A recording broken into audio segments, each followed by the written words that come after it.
KREM 2 News at Noon begins now. Very different than what the public has seen with soccer and football going on so far. It's really loud in here. Does anyone think it's loud? For the Outlaw Music Festival, our very own Brandon T. Jones. He went downtown and he's giving us a sneak peek of the setup ahead of the venue's first concert. And we have a sunny and perfect day weather-wise ongoing, only tracking some minor rain chances in a few days' time.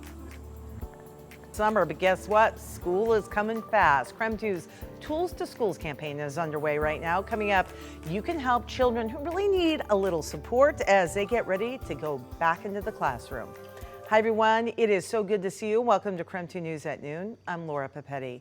And right now to a story we've been following since June. In just over an hour from now, the Pullman man accused of kidnapping his daughter and taking her to Mexico is expected to be back in court today. Aaron Ong is in Whitman County Jail for an international parental kidnapping charge.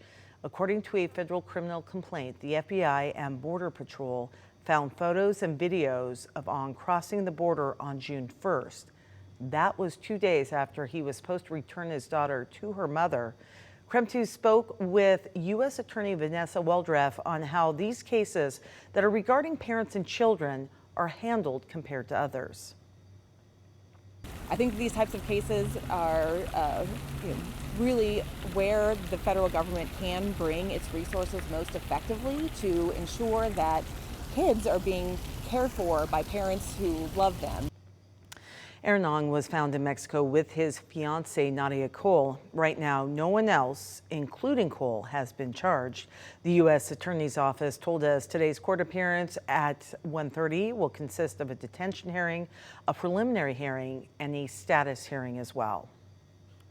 And today, an Idaho inmate who escaped police custody from a Boise area hospital is expected to be in court for his arraignment. Nez Perce County prosecutors say they are seeking the death penalty against Skylar Mead.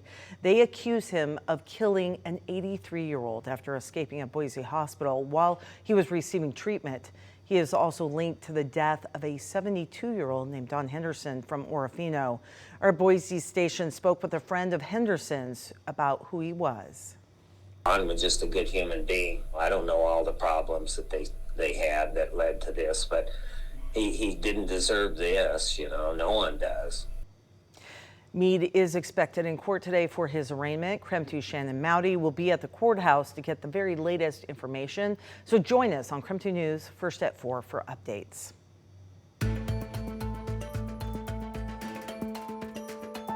In our continuing Boomtown series, big changes are in the works for one of Spokane's oldest streets. Right now, the city's in a planning study for a complete overhaul. A lot of work needs to be done under the surface, and there are still some of the original pipes servicing water and wastewater as well. Other key changes could be reconfigured parking, lane reductions, or even converting part of the street to two-way. The revamp will likely include several safety updates for walkers and bikers, like protected bike lanes.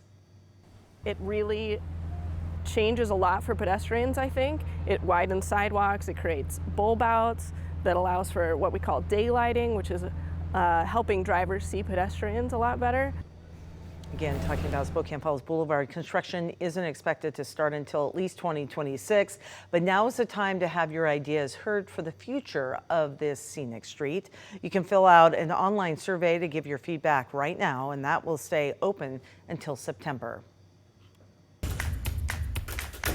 All right, this is coming in new at noon. We are getting an inside look at the One Spokane Stadium's concert setup. The stadium is hosting the Outlaw Music Festival coming up this Friday. The first concert, by the way, to be held there since it opened last September. We've been there for football and other soccer and other things. This is the first concert. Brandon T. Jones has the sneak peek.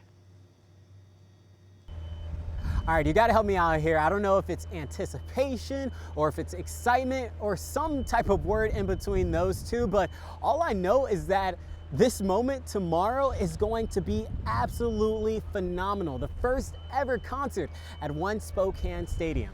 Thousands of people for the Outlaw Music Festival tomorrow, Friday at 5:15 p.m. we were lucky to get a glance at just kind of what the process is like in terms of setting all of this up, what all of the hard work that goes into it.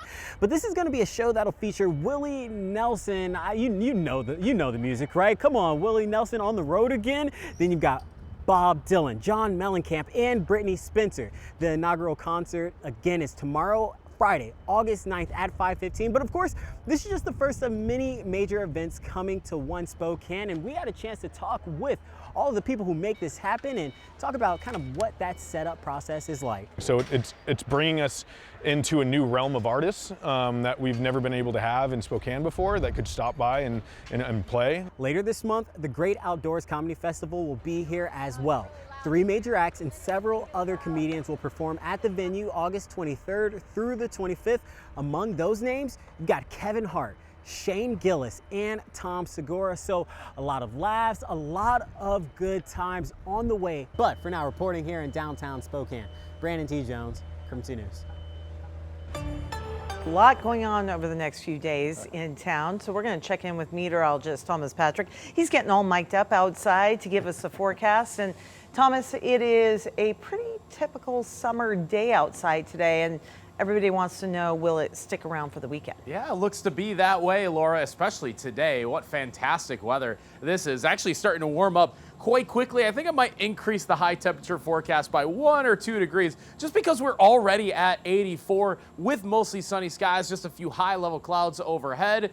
And outside of that, no worries whatsoever. There's Doppler radar. They ain't nothing out there to track for today, which is good news. That means we can enjoy this Thursday weather in its entirety. And even the haze doesn't look like it's all that impressive across the region. So here's our smoke computer modeling, where you see some of the orange shades, a little bit of some thicker haze in the air. Where it's blue, it's actually relatively clear, and that's actually working its way into North Idaho with a gentle northerly wind just keeping that haze to the south. Now for the Palouse, you might notice some hazy skies, but it's not really anything impactful for our region today. It's just a subtle sky difference, if anything. So I'll go 90 for this afternoon as we just have sunny skies for the rest of this day. But coming up, we'll show you when some rain chances might eke their way into the near-term forecast. So we'll show you that in detail coming up.